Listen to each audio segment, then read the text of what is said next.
qui sera, sera, sans boussole, sans visa, vise Lampedusa.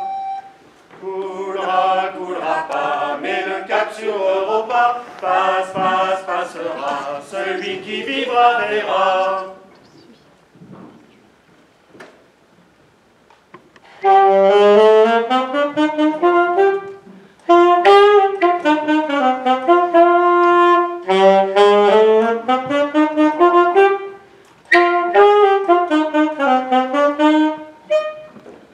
Bonjour à toutes, bonjour à tous. Merci.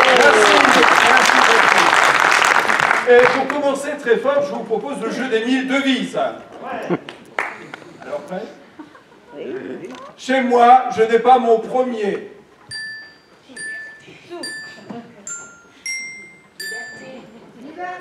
Liberté, oui. Très bien. Chez vous, je n'ai pas mon deuxième. Égalité. Est-ce là une raison suffisante pour me refuser mon troisième? Fraternité. Vous êtes formidable. Merci. Utile. Bon, et maintenant, je vous propose le jeu des franco-français. Alors là, il me faut 4 volontaires, s'il vous plaît. Oui, moi je veux bien. Moi aussi. Un dernier volontaire. Installez-vous.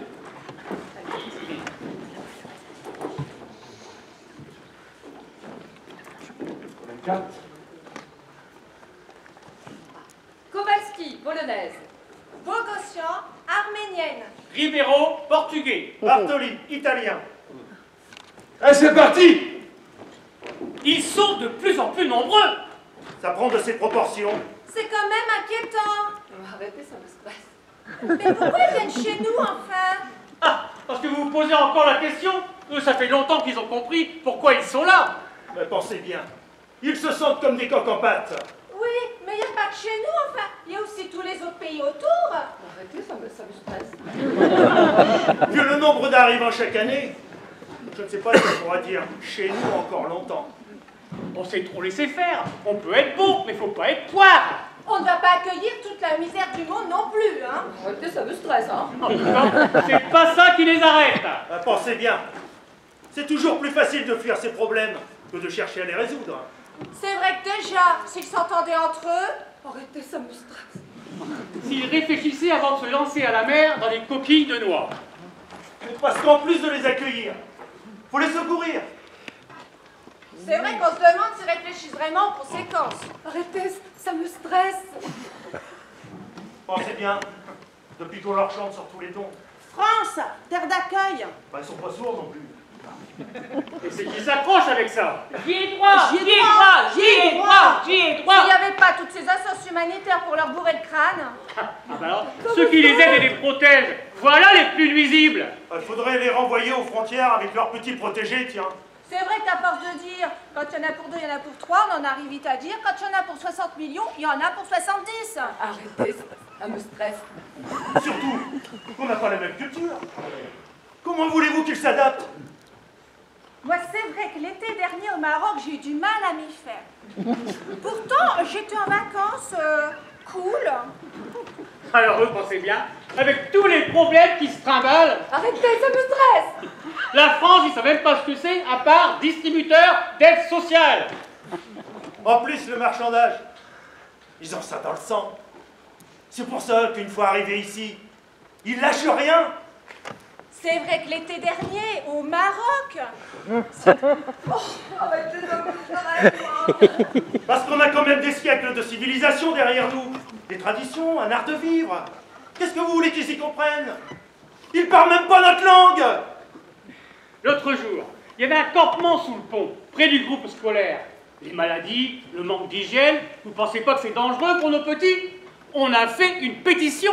Eh ben, il a fallu que Légal les défende. Le gars. Elle est têtue. Une bretonne. Elle est bretonne, Légal? D'ailleurs, elle fait toujours bande à part. Bah, je la croyais auvergnate. Oh, mais arrêtez, ça me stresse. Allô, Mme Kowalski, faut pas vous mettre la rate au courbouillon pour si peu. Non, mais moi, ça me stresse, moi, j'y peux rien, M. Libéraux, tous ces réfugiés, là, ça... Alors, voici, faut pas brûler ballonner. Après, ils le sentent, ils en profitent. C'est vrai. Regardez ce qui est arrivé à M. Fitt aussi, le pauvre. Ça, ils l'ont bien plumé. D'ailleurs, mon mari me le disait encore hier. Ben justement, vous vivez pas seul, vous, Mme Bobossian. Ben, quand on est seul, il faut sortir. Rencontrer du monde. Être ouvert, quoi. Je voudrais du voir, M. Bartoli. Mais ça fait des années qu'on vous le dit, il faut s'ouvrir aux autres. Rien que dans votre cage d'escalier. C'est plein de gens dynamiques et de bonne volonté, hein. Les Garcia, les Goldenberg, Mme Suarez. Les Vandenbronk, les Ben Soussan. Je le fais pur. Oh oui, me le fait bure. Bah, quoi, le fait pur? Ben, je m'y ferai pas. Bah, quoi enfin? Il a épousé une vietnamienne. Une jeunette qu'il a rencontrée, on sait trop comment. On s'en doute un peu quand même. Bah, je savais pas, je croyais qu'il était bien avec Mme Le Gall, justement. Bien sûr, ma Bogossian, mais entre une bretonne têtue sur le retour et une jeune vietnamienne qui va lui faire ses 4 volontés. Je le savais ouvert, mais pas à ce point-là. En attendant, faudra pas s'étonner quand on va voir débarquer toute la famille d'Hanoï. Comme si on avait besoin de ça. Comment voulez-vous qu'on s'en sorte avec des types comme le Fébure? Ah, elle est belle, la France. Arrêtez, ça me...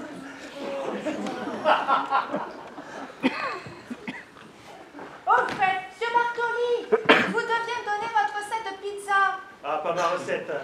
Celle de ma grand-mère. La véritable pizza napolitaine. Oui, parce que j'ai déjà essayé le chou farci de Mme Kowalski, le beignet morue de Mme Ribeiro. Mme Ribeiro, elle s'y connaît en beignet. Alors, comme vous m'aviez promis, M. Bartoli. Oui, mais attention. Une recette de famille. Vous n'allez pas me mettre ça sur Internet non plus. Pensez-vous, M. Bartoli? Et votre caviar d'aubergine, Madame Bobossian, quand est-ce qu'on le goûte depuis le temps que vous en parlez? J'en ai plein mon frigo de ce matin. Venez donc tout à l'heure avec vos dames pour l'apéro. Ah bah ça, pour une idée. Oh bah, moi, ça me stresse. Mais ça me stresse. Ne secourez pas un migrant. Vous pourriez en faire un assisté. Est-ce qu'on demande ses papiers à celui qui sort d'une maison en feu? Est-ce qu'on demande son visa à celui qui se noie?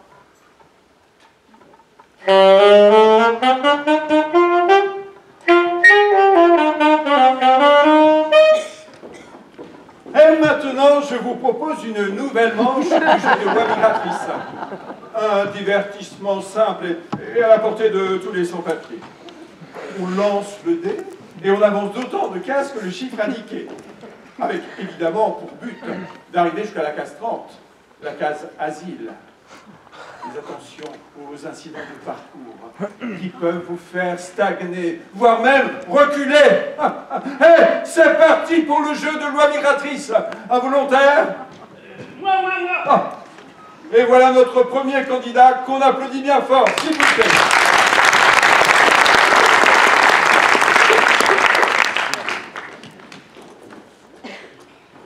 Alors prêt? Ah bah oui, l'asile, je le veux. Et on lance le dé.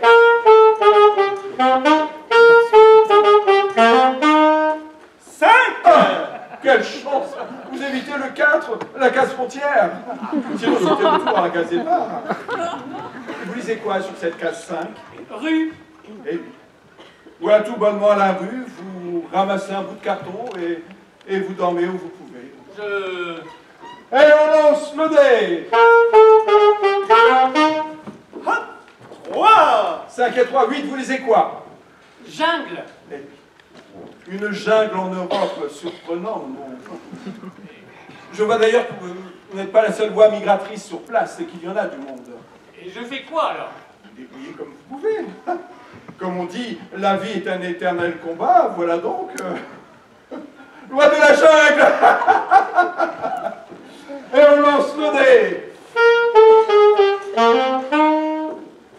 6. 8 et 6, 14, une case voix, petit bernard. Hein. Cela vous permet d'avancer à nouveau du même nombre de points, soit 6 cases plus loin.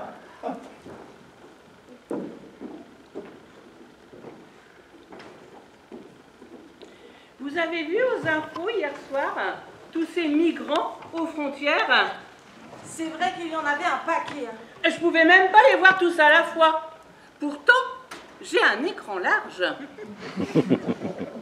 Quelle misère! Des enfants en bas âge, des femmes enceintes, des vieillards. Ils sont tellement nombreux, on se sent impuissant. Autant éteindre un incendie avec un compte-gouttes. C'est vrai qu'on ne peut pas grand-chose. Moi, parfois, je donne à une association caritative. De l'argent jeté par les fenêtres. Qu'est-ce qu'il dit que ça sert vraiment? C'est vrai. À ce qu'on dit, ça part souvent en frais de gestion. Quand c'est pas détourné, oui. Au mieux, ça finit en aide inappropriée. Des doudounes en Afrique. C'est vrai que c'est dommage. Bah, et si tu donnes à un gars dans la rue, il n'y a pas d'intermédiaire. Mais qu'est-ce qui te dit qu'il va pas tout dépenser au café ou chez le dealer? C'est vrai que c'est décourageant. Et plus tu donnes, plus il s'habitue à tendre la main. Bah, c'est pour ça que je préfère donner à une association humanitaire. Bah oui, mais enfin, faudrait que l'État tienne un peu sa place aussi, au lieu de compter sur l'humanitaire. Bah, l'humanitaire, il a bas du boulot quand même. À mon avis, on compte trop sur les initiatives personnelles. C'est vrai. Il y a des gens pour les héberger, ces migrants. Alors ça, moi, je pourrais pas. Donner, d'accord, mais recevoir des inconnus chez moi, c'est au-dessus de mes forces. Bah, au moins, en hébergeant, tu vois directement à quoi t'es utile. Bah, tu héberges, toi? Dis donc, faut pas exagérer. Il y a tout un système d'aide sociale. La solidarité, on la finance déjà, avec nos impôts. Nos petits impôts. C'est vrai hein, qu'on se demande parfois si ça suffit. Ah, parce que vous pourriez payer plus, vous. Bon, non. Ah, Moi, ma belle-sœur qui est assistante sociale dit qu'elle a l'impression de ne plus servir à rien. Les caritatifs occupent tout le terrain. Et pourtant, elle connaît son boulot, elle fait pas semblant d'amateur. Oh, c'est vrai que c'est rageant. Et à force, si les assistantes sociales la bossent moins, on va supprimer des postes et des budgets. Et c'est qui va rester pour gérer la misère? les assauts humanitaires. Voilà. Et ma belle-sœur, elle va se retrouver Au chômage. au chômage. C'est vrai que ce serait terrible. Ah, moi, je dis, avec tous ces précaires, s'il n'y a plus de services sociaux, elle va quand même faire des ordres. Mais alors, plutôt qu'à l'humanitaire, on ferait peut-être mieux de donner direct aux services sociaux. Mais on donne déjà une nounouille avec nos impôts. Oui, bah, nos petits impôts. Ah. C'est vrai que c'est compliqué.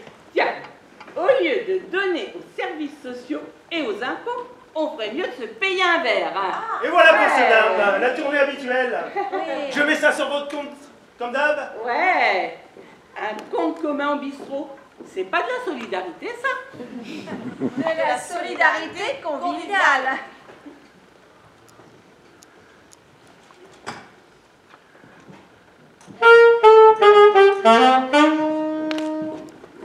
Six. 8 et 6, 14, une casoie, petit vénard. Hein. Cela vous permet d'avancer à nouveau du même nombre de points, soit 6 cases plus loin. 14 et 6, 20, vous lisez quoi? CRS. Les CRS vous refoulent, vous reculez de 10 cases. Ah, je suis pas d'arriver. C'est le jeu. Voilà, donc case 10, vous lisez quoi? KO. Pardon? Bah, KO, bah, vu comme il frappe les CRS, c'est vrai que je suis un peu KO. CAO, voyons, Centre d'accueil et d'orientation. Ah, on m'accueille alors. Oui, mais vous passez un tour le temps de réfléchir sérieusement à votre projet. Ah bah, c'est tout réfléchi, je reste.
Messieurs les grands de ce monde, faites-moi une petite place. Messieurs les grands de ce monde, je ne serai pas bien encombrant. Après tout, je ne suis qu'un migrant.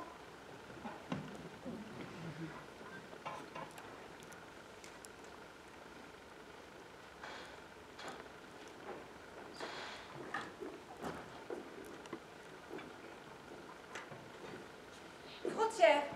Mot à double sens. Pointillé pour les touristes. Terminus pour les migrants.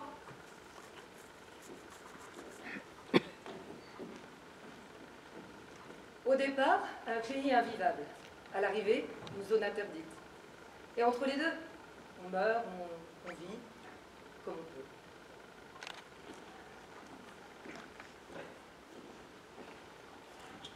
Bonjour Farida.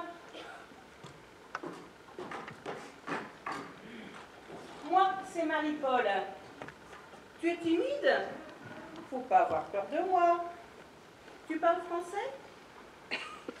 Ah, English. Moi, English, no. Mince, c'est bien ma veine. Et tu me comprends quand même? Understand me? Yes? Bon, il va falloir faire un effort, Farida, si tu veux t'en sortir. Speak French, ok? À partir d'aujourd'hui, c'est moi qui reprends ton dossier. You, me, on a plein de choses à voir ensemble. Together. Mais il faut parler, Farida. Speak French, ok? Bon.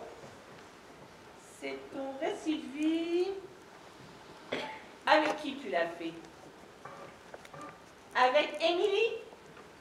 With Emily? Avec Jean-Jacques.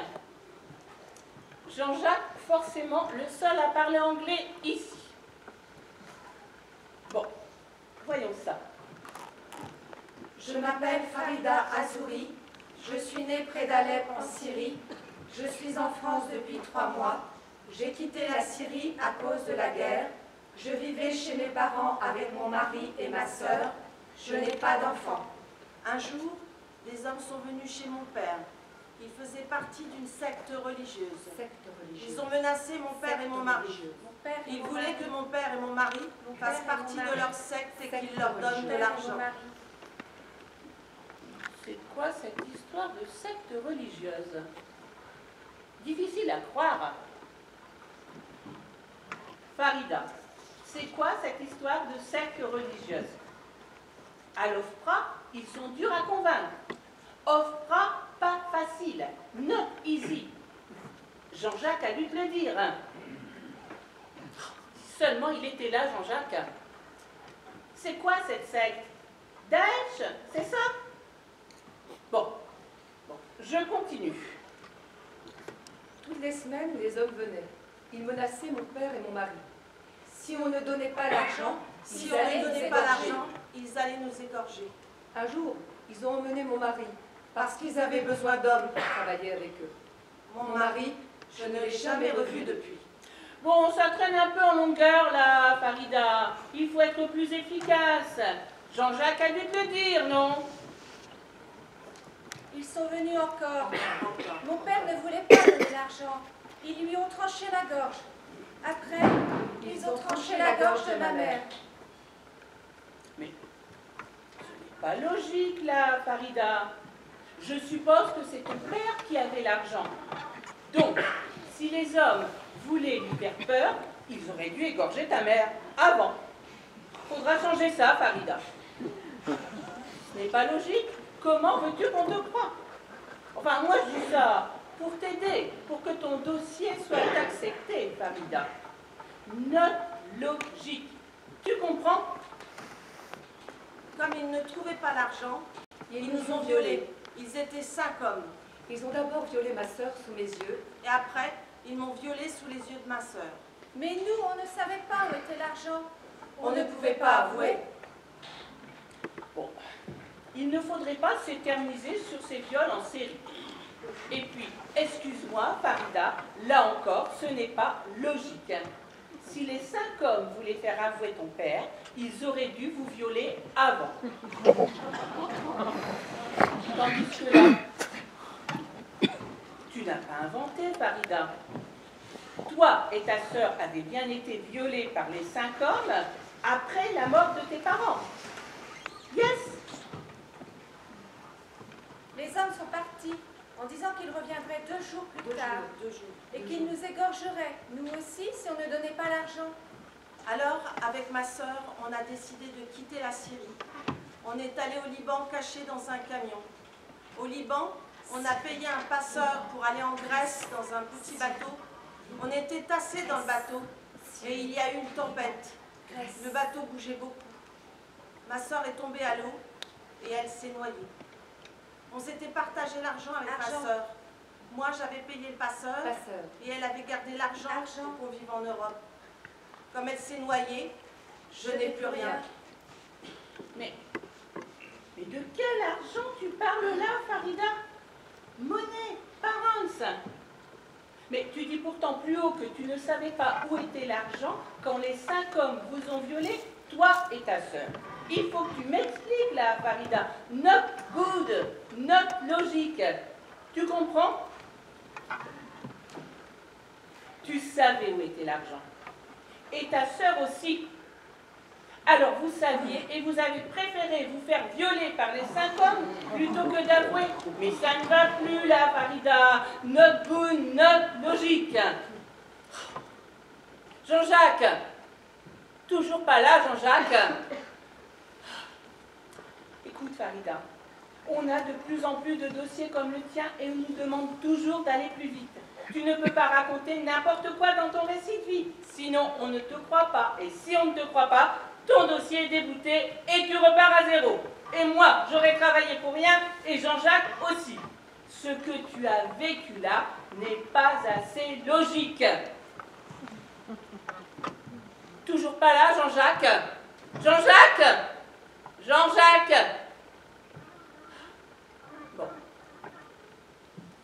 On n'a pas le choix. On reprend tout depuis le début. Je m'appelle Farida Azouri. Je suis née près d'Alep en Syrie. Je suis en France depuis 3 mois. J'ai quitté la Syrie à cause de la guerre. Je vivais chez mes parents avec mon mari et ma sœur. Je n'ai pas d'enfant.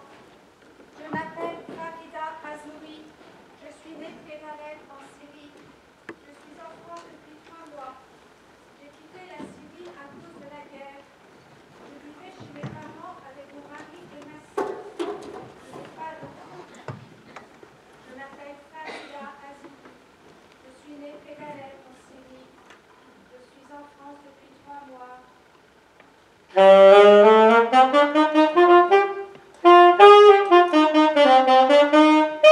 Attention, avant de rejouer, vous me remplissez ce dossier de demandeur d'asile. Oh là là, mais je vais jamais pouvoir faire ça tout seul. Pas de problème. Au CAO, on vous aide dans vos démarches.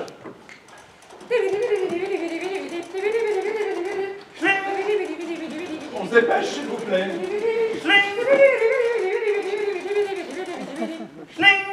Et on lance le dé. 10 et 2, 12, vous lisez quoi? C-A-D-A. Oui, ICADA. Centre d'accueil de demandeurs d'asile. Ah, un centre, alors on m'accueille alors, merci beaucoup. Oui, enfin, le CADA, c'est pas non plus un cadeau. En attendant, vous touchez l'AMS. Hein? Allocation mensuelle de subsistance. Ah bah merci beaucoup. Bah, vous subsistez, quoi, mais vous passez de tout. Encore attendre? Bah, c'est qu'il reste encore un paquet de démarches. Dossier de demandeur d'asile à finir, demande de titre de séjour à la préfecture. Je vais jamais pouvoir faire ça tout seul. Pas de problème. Les travailleurs sociaux du CADA sont là pour vous aider. On se dépêche. Et on lance le dé. 5. 12 et 5, 17. Vous lisez quoi? OFPRA, Office français de protection des réfugiés et apatrides. Vous avez droit à une audition pour défendre votre dossier. Ah ben, l'asile, je le veux. Et on lance le dé. Mais l'audition, Ça délibère. Et on lance le dé. 4. 17 et 4, 21. Oh, mais c'est bon. Encore une casse-voix, petit vénard. Cela vous permet d'avancer à nouveau de 4, ce qui vous fait 25. Vas-y, je le veux. Hein. Vous lisez quoi? R, E, F, U, S. Refus. C'est pas possible! Votre dossier est retoqué. Vous n'aurez ni statut de réfugié, ni titre de séjour. C'est pas possible, j'ai tout fait comme l'assistante sociale m'a dit. Tout! Numéro 35, suivant. Numéro 36, au suivant. Numéro 37, suivant. Numéro 38, suivant. Numéro 39, suivant. Numéro 40, au suivant. Numéro 41, suivant.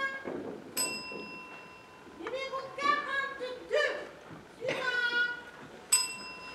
Numéro 43, au suivant.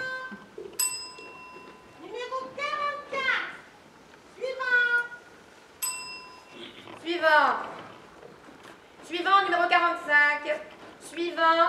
C'est vous le 45? Non, moi, Carbine. Montrez votre ticket. Moi, Carbine. Eh ben, vous pouvez attendre longtemps. Vous faites perdre du temps à tout le monde. C'est comme ça que vous pensez vous faire des amis. Bien, Carbine. votre nom. Carbine. Et ça s'écrit? Passez-moi ça, on ira plus vite. Carbine Fédor. Alors, Carbine, le prénom Fédor. Fédor, Carbine. Ah, désolé, mais vous êtes mort. Quoi, mort? C'est le 16 avril qu'on rapatrié à la demande de la famille le 27 avril. Pas mort. Fédor Carbine décédé le 16 avril chez Lire quand même. Pas mort. Oh, vous les avez volés à qui ces papiers? Papier à moi. Bah, écoutez, j'ai pas que ça à faire, ils sont au moins une trentaine là, attendez derrière vous. Alors, je sais pas qui vous êtes au juste, mais vous laissez la place s'il vous plaît. Suivant numéro 46. Moi, Carbine Fédor. Bon, écoutez, c'est suffit comme ça, vous dégagez. Oh. Ah, allez, mon ami. Fédor, je t'attendais à l'extérieur.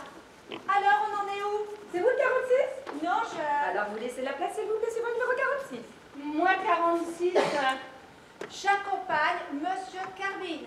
Carbine Fédor est mort, si vous pouvez dire à votre ami de libérer la place. Moi, 46. Moi, partir. Mais, Assez dégoûtant. mais qu'est-ce que c'est que cette plaisanterie? Écoutez, madame, j'ai pas le temps de présenter. Dites à votre ami. Alors, Monsieur Carbine n'est pas mon ami. Monsieur Carbine n'est pas mort non plus, il est là, en face de vous. Écoutez, madame. Billard. Aline Billard, assistante sociale. Aline, mon ami. Alors, on va pouvoir s'occuper du dossier de Monsieur Carbine? Écoutez, ce monsieur me présente des papiers volés. Pas volé. Et voilà ce que j'ai sur mon écran. Carbine Fédor décédé le 16 avril. Mais ce n'est pas possible. Pas mort. Si vous avez la date de décès, vous devez bien avoir aussi la date de naissance. Bien sûr. Celle-là? Ah non. Ah! Bonne nouvelle, Fédor. Te voilà ressuscité. Pas mort. On va pouvoir s'occuper de ce dossier maintenant. Bon, bah écoutez, tout le monde peut se tromper. Voilà. Surtout face à des gens qui parlent à peine le français. Oh, bah je vous en prie. Bon, alors, photo d'identité, relevé d'état civil, récit de vie, justificatif de domicile. Carbine Fédor.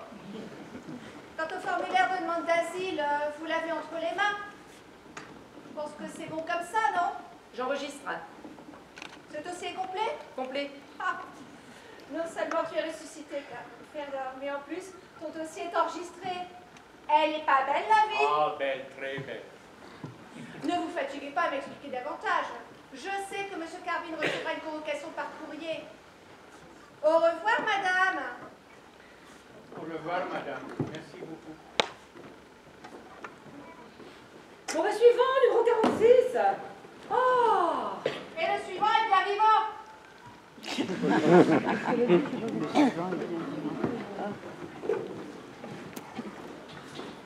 Qu'est devenue la place du pauvre et la part du pauvre? Les avez-vous tout bonnement supprimés? Ou sommes-nous trop riches à vos yeux? Vous avez eu les Romains, les Goths, les Francs, les Vikings, et plus tard, en plus pacifique, les mineurs polonais, les peintres italiens, les maçons portugais, les bonnes espagnoles. Alors, votre seuil de tolérance aux étrangers, il est où exactement?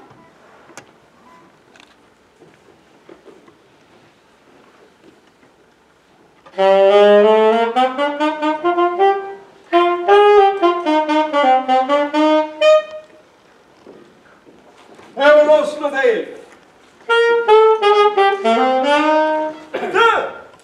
5 et 2, 27. Vous lisez quoi?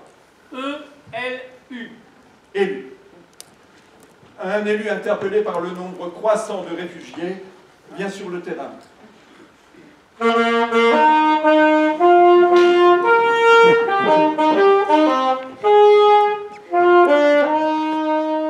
Il envoie là un message clair à la frange humaniste de son électorat. Ah, on va enfin s'occuper de moi. Enfin, nous sommes en période électorale et les sondages penchent sérieusement vers le renforcement des frontières. Cet élu ne bougera pas.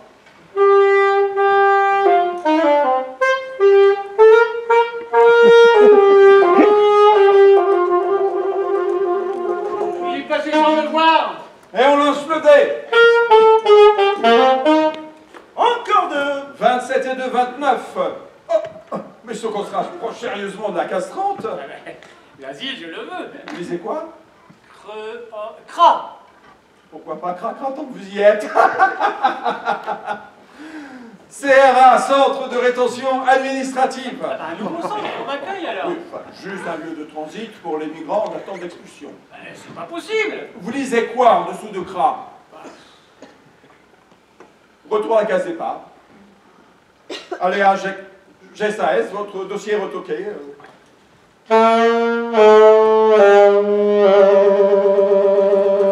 Mais c'est pas possible, j'ai tout fait comme on m'a dit, c'est pas possible. Bon, écoutez, monsieur, il faut savoir se montrer bon joueur.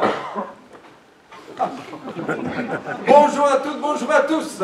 Et maintenant, je vous propose une nouvelle manche du jeu de loi migratrice. Un divertissement simple et à la portée de tous les sans-papiers. Un volontaire? Vous, monsieur? On n'a pas fini de rigoler, hein?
Papa, pendant des années, j'ai pensé comme toi. J'ai voté comme toi. Je disais haut et fort et sans état d'âme, on est chez nous. Je pratiquais une charité raisonnée, c'est-à-dire égoïste. Un chacun pour soi, en bonne conscience. Quand on veut, on peut. Et ceux qui sont dans la mouise, ceux qui l'ont cherché. Je ne suis pas venu avec des armes. Je suis là parce que chez moi, je ne peux plus vivre. Quand l'herbe vient à manquer, le berger change bien son troupeau de près. Non? Et moi? Il faudrait que je reste chez moi à mourir de faim? Je ne viens pas avec des armes. Je ne viens pas en conquérant. Je cherche juste à survivre. Et puis un jour, je me suis laissée embarquer par une copine qui s'occupait de réfugiés. Pourtant, je n'étais pas d'accord avec elle. Je ne sais pas pourquoi j'ai fait ça. Peut-être une curiosité mal placée. Et là, comment dire, en franchissant une porte, je suis sortie de mon discours, d'un prêt-à-penser qui m'empêchait de regarder les choses en face. J'ai vu des hommes, des humains, qui avaient besoin d'un coup de main, d'une courte échelle. J'ai tout de suite trouvé les gestes, les mots, comme s'ils m'attendaient là depuis des années. Je me suis sentie bien. C'est peut-être un détail, mais j'ai vu récemment un documentaire animalier. Quand un singe en épouille un autre, Non seulement il fait du bien à celui qui l'épouille, mais il se fait du bien à lui aussi. J'ai compris que tout cela dépassait les bons sentiments. En aidant les autres, je m'aide moi-même. Je ne peux pas me sortir ça de la tête. Une crise sans précédent. On est en vacances en famille au bord de la mer. Un petit coin de paradis. Un après-midi, je suis seule avec les enfants sur la plage de l'hôtel. Mon mari est parti faire de la plongée. Soudain, la petite, à qui j'apprends à nager, me montre un attroupement un peu plus loin. C'est qui, maman, les gens sur le bateau? Je comprends tout de suite. Un zodiaque rempli de gens en guenilles, affalés les uns sur les autres. Je la prends par la main et l'entraîne de l'autre côté pour qu'elle n'en voie pas davantage. Au même moment, j'entends le grand. Et la dame, elle est tombée du bateau, maman. Un corps de femme inanimé, poussé par les vagues. Ne touche pas! Surtout ne touche pas! Je les ramène à l'hôtel en prétextant je ne sais quoi, afin de leur épargner cette scène. Mais moi, ça ne me sort pas de la tête. Et puis un jour, j'ai rencontré Habib. Dans mon regard, il s'est détaché de tous. Un garçon fin, délicat, plus délicat que tous les autres gars du coin, avec un optimisme et une énergie intacte malgré les épreuves qu'il a subies. J'ai senti que ça me faisait du bien d'être auprès d'un garçon aussi positif. Oh, je n'ai pas choisi, j'aurais pu tomber amoureuse du fils de ton copain de pétanque. Mais non, c'est Habib. Il est chez moi, je suis chez lui, on est chez nous. Mais un autre chez nous, papa, plus généreux que celui que je partageais avec toi, papa. Vos ancêtres des siècles derniers, quand ils ont quitté la France pour l'Amérique, qu'est-ce qu'ils fuyaient à part la misère? Parce que des famines, il y en a eu en Europe, non? Et pour que ces pauvres-là aient tenté leur chance de l'autre côté de l'océan, il avait bien fallu que d'autres leur préparent le terrain. Ceux qui ont conquis, colonisé, chassé les indigènes avec leurs armes. Moi, je n'ai pas d'armes. Le soir au dîner, on nous sert du poisson. Les enfants insistent pour en avoir, mais moi je demande à ce qu'on nous serve autre chose. Le serveur qui insiste, pêche locale, très bon. Les enfants qui piaillent, du poisson, du poisson. Oh, j'en pousse une crise sans précédent. Mon mari, ne pouvant me calmer, me regarde impuissant. Je hurle.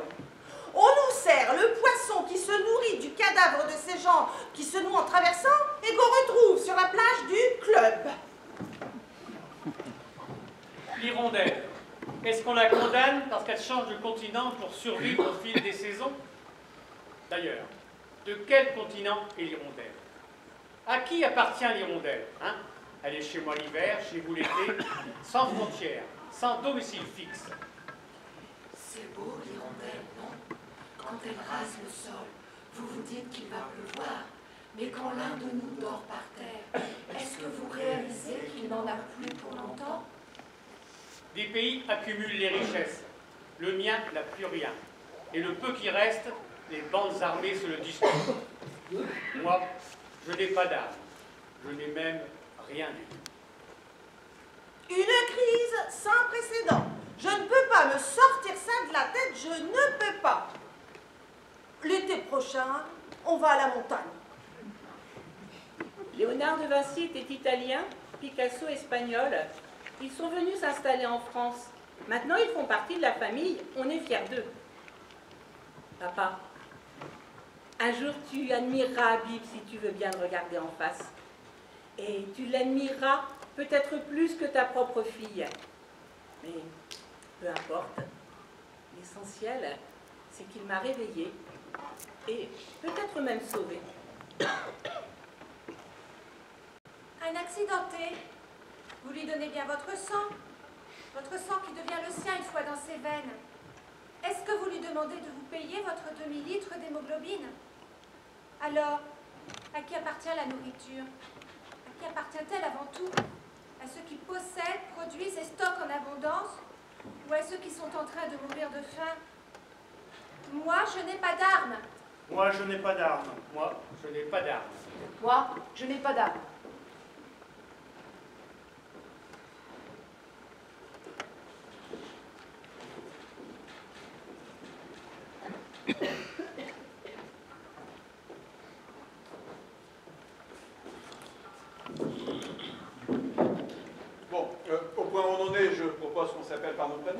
Bon, c'est vrai que ce sera plus simple. On va bientôt faire famille. Pas de problème. On est moderne. Depuis le temps qu'on vit en France, on n'est pas du genre rétroactif. Oh, pas rétroactif, rétrograde. Alors, Yvonne, Marcel, et vous? Fatima. Fatima, comme c'est joli. Et Aziz. Fatima et Aziz, asseyez-vous. Bon, alors, j'ai pensé qu'il fallait d'abord qu'on se penche sur le faire-part. Je vous lis ce que j'ai préparé. Allez-y, Marcel. Marcel, Marcel, pardon. il n'y a pas de mal. Alors, je peux rajouter vos prénoms maintenant que je les connais. Yvonne et Marcel Dumont. Fatima et Aziz Haradji ont le grand bonheur de vous annoncer le mariage d'Isabelle et Omar. C'est très bien, tout y est. Alors, je nous ai cité en premier, vu qu'on est les parents d'un marié.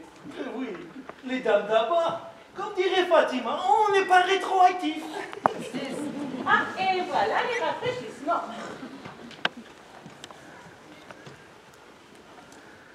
Le mariage aura lieu à la mairie de Vendrouillé le samedi 12 avril à 15h. C'est parfait.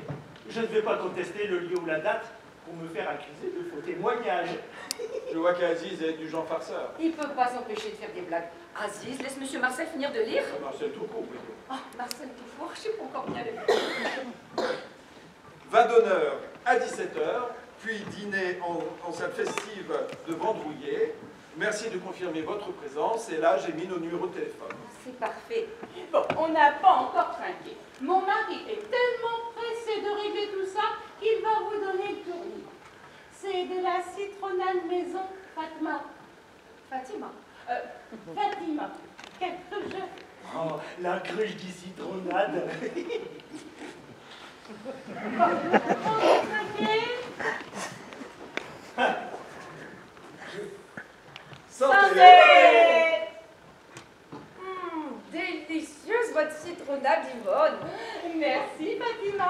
Et puis je pense qu'on va pouvoir se tutoyer, sauf si ça te... Enfin, si ça vous dérange. Penses-tu, on est moderne? Oh, moderne. Une vieille chef comme toi. Oh, que c'est Enfin. Maintenant qu'on est d'accord sur le faire-part, on peut passer au menu. Alors, je suis allé voir un traiteur, et ce... Tu es allé voir un traiteur, mais si Fatima et Aziz ont une autre proposition, il n'y a pas de problème, bien sûr. Allez, on écoute le traiteur de Marcel. Alors, Parce que nous, on aime être bien traités. je suis allé chez le grand Madawi. Un cuistot vraiment épatant. Et surtout très interculturel. Mais, au vu de la situation... Allez, on écoute le grand Madawi. Alors, en entrée, il propose taboulé au lardon, falafel à l'andouille de Guéméné.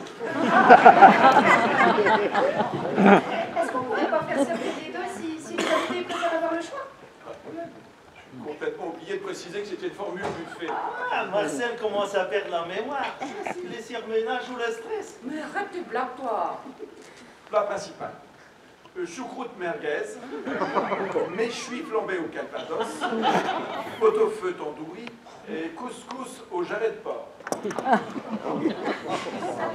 doit être un peu trop lourd tout ça. Oh, tu Yvonne. Le couscous, on en mange une assiette, on croit qu'on est rempli, une demi-heure après, on y revient. En fait, le couscous, c'est un plat qui donne faim. Il y a d'autres options possibles. Cassoulet aux gambas, tartiflette chorizo, paella gratinée au maroilles et tagine marchand de pain. Ouh, mais c'est qu'on est gâtés, là. Du coup, ça va pas être facile de choisir. Et la pizza au hareng il a fait quoi? Ah, je peux leur demander. Ou la quiche aux sardines grillées, alors. Ne complique pas tout, Aziz.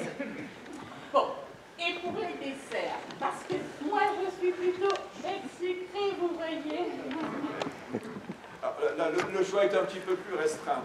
Kouglof loukoum, corne de gazelle au rhum de la Réunion, pièce montée de macroute et Paris-Brest-Tunis. C'est quoi ça? Oh, comme un Paris-Brest, moi avec une couche de date au milieu. Un régal. Alors vous en pensez quoi? Ouais, que Fatima, on va encore prendre 2 kilos, hein. La petite bonne aussi.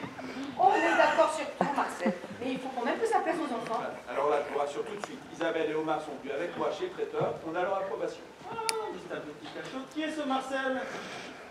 Bon, je vous resserre un peu de citronnade maison parce qu'on a une bonne nouvelle à vous annoncer. Comment ça, une bonne nouvelle? J'ai regardé les informations ce midi et franchement... C'est que j'ai vu Isabelle hier et... Elle veut notre mari Thomas? Non, c'est juste que... Il y a un problème, Yvonne. C'est juste que tu vas être grand-mère. Pas possible! Oh là là là là là! Oh, mais qu'est-ce que je suis contente! Ça te choque pas? Oh, mais choquée, mais moi j'étais jeune, voyons! Ah, là, tu nous parles du Moyen-Âge, hein? Oh, je suis heureuse! On s'embrasse! Oh là là là là! Oh, ça fait plaisir! Oh là là là! Alors, si c'est un garçon, ce sera Charles Abdoul. Ah, pas mal, et si c'est une fille? Sacha et Liliane, je crois. Ah, chien, comme ma maîtresse! Oh, mais tais-toi donc, Aziz! 5 ans. Santé!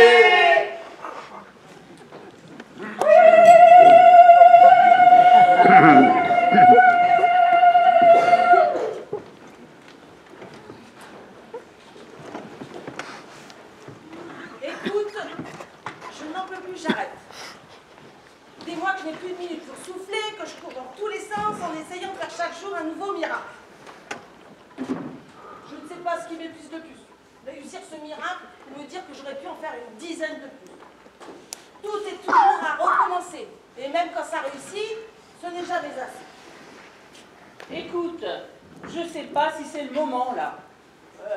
Le moment, je ne l'ai pas choisi. Je sais que je suis une bouée pour eux, mais une bouée ne peut sauver qu'une personne à la fois. S'ils sont une cinquantaine à s'accrocher, bien la bouée coule avec les 50. Oh, écoute, on a déjà parlé de tout ça.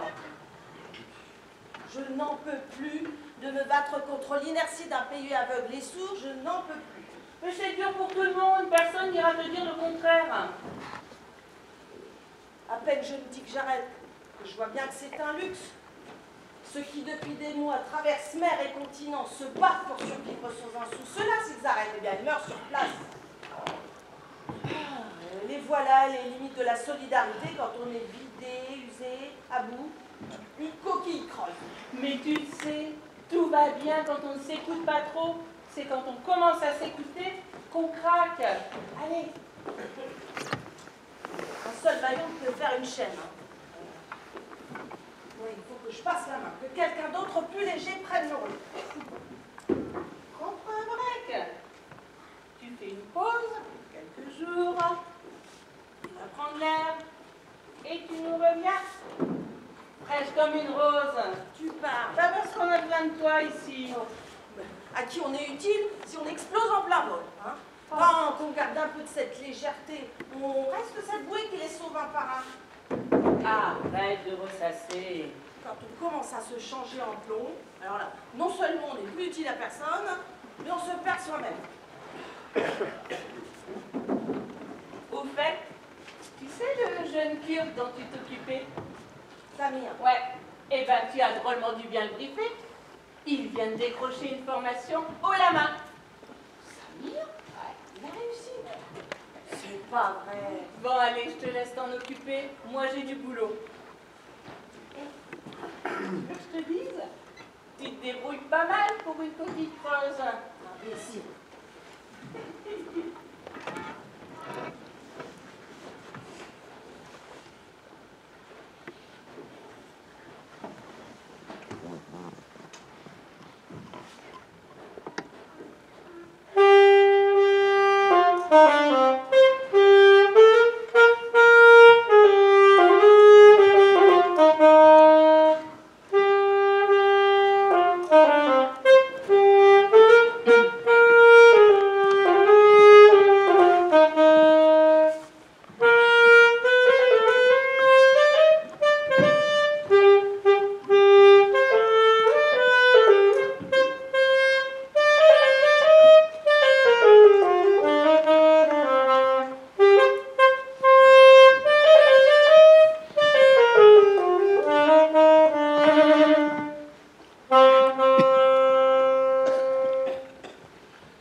Et ce discours, vous m'avez bien retiré toutes ces questions qui fâchent, au moins. J'ai fait au mieux, Monsieur le Président. Au mieux, au mieux. J'aurais préféré à la perfection. Le sujet de la migration reste une affaire sensible. Un terrain miné, oui. J'espère bien ne pas sauter avec. D'ailleurs, si je saute, vous me suivez? Tout à fait, Monsieur le Président. Tout à fait, Monsieur le Président. Bien, voyons cela. Ah, tiens. Vous ne parlez plus d'immigrés, mais de migrants. Les migrés laissent entendre qu'étant arrivés à destination, ils cherchent à s'établir. Tandis que migrants, ils sont en transit et ne font que passer. À droit, en effet. Même si, à mon avis, ils ne voient pas les choses comme vous. C'est au moins le cas de ceux qui se sentent mieux accueillis chez nos voisins. Eh ben justement, il serait bienvenu d'expliquer que si nous avons rétrogradé dans le classement de l'accueil des réfugiés, ce n'est pas en reniant notre passé de terre d'asile.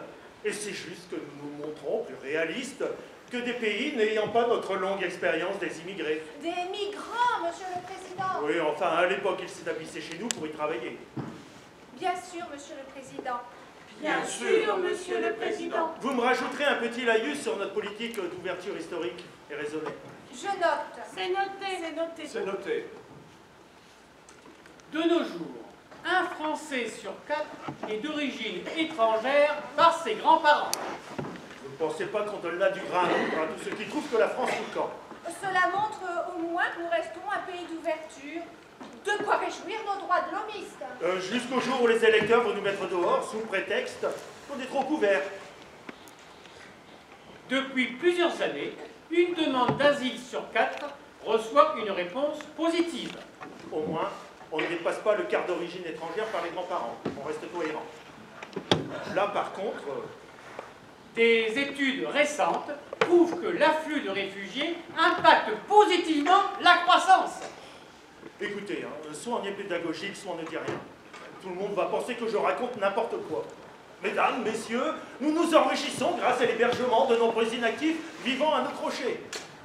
Soyons sérieux. Je peux développer sur la création de postes en éducation et formation. Développer, et ne tirez pas en longueur. Je sais bien que plus c'est gros, plus ça passe. Mais il ne faudrait pas lasser non plus. En même temps, rassure, Monsieur le Président, un accueil raisonné et modéré, des dépenses qui ne grèvent pas les finances publiques, et in fine, la bonne surprise d'une création d'activités boostant notre économie. Écoutez, Chao, ça n'est que de petits effets secondaires. Hein?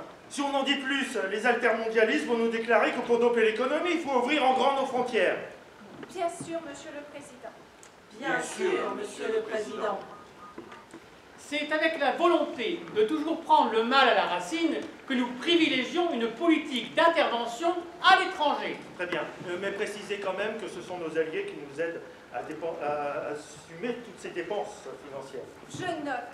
Nous notons. Enfin, n'oublions jamais que ce sont les étrangers qui font de notre pays la première destination touristique mondiale. Eh bien voilà, on termine sur une note positive, les retombées économiques qui profitent à tous. La France éternelle qui rayonne sur le monde entier, auquel elle ouvre ses bras. Alors là, je dis bravo. Merci, Monsieur le Président. Vous me revoyez tous ces petits détails pour dans une heure. Je vous fais confiance. Sans faute, Monsieur le Président. Au sujet du démantèlement de cette nouvelle jungle portuaire... Écoutez, chaque chose en son temps. Aujourd'hui, je prends la parole dans une situation de consensus. Alors, pas de vague, on apaise. Et demain fera jour. Dans une situation de consensus. Pas de vague surtout. Et demain, il fera jour.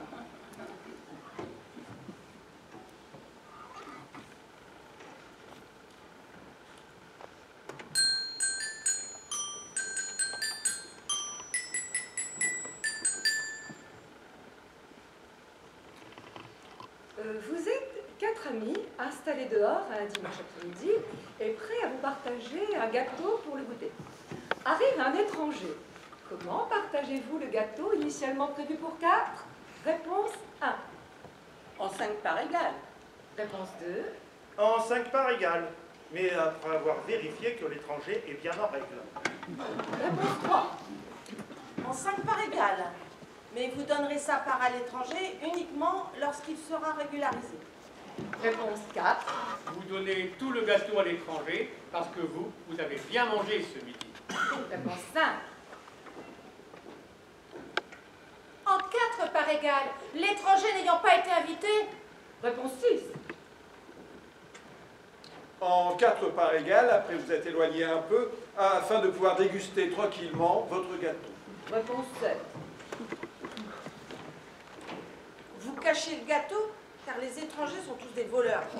Réponse 8. Vous réglez son compte à l'étranger avec le couteau. Mais la lame étant pleine de sang, vous ne pouvez plus couper le gâteau. Réponse 9.